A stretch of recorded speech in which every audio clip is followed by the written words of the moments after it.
Pazeli! Sveika, babuļa! Es uzadīju šaļīti. Ar visu drosmi adīju. Paldies! Jau pat ko? Atā! Kāds vārds? Noris, Čaks Noris. Tevis te nav. Pasties.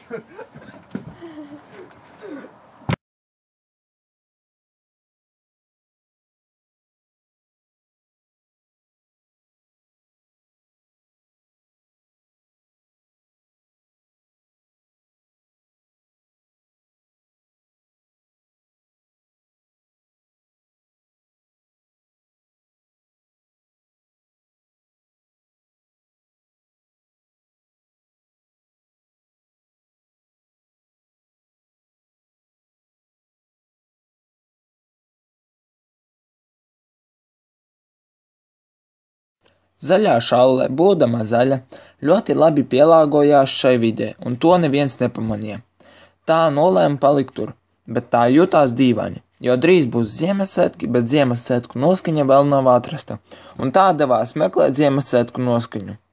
Tai bija parādījusies drosme, jo Čaks bija tik drosmīgs, ka daļa drosmes tagad piederēja arī šallai. Šalle bija ļoti drosmīga, dodamies viena pati pa šo bīstamo pasauli.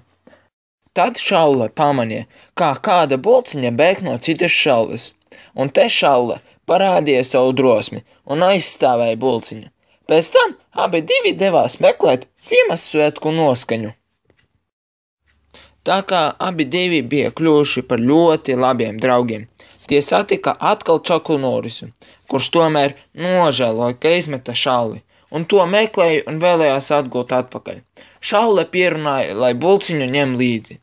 Tad nu visi trietā atgriezās nakts klubā un jautri notusēja pirms Ziemassvētku vakaru. Apsargs viņus ielaida iekšā, jo Čaks bija pierādījis savu drosmi.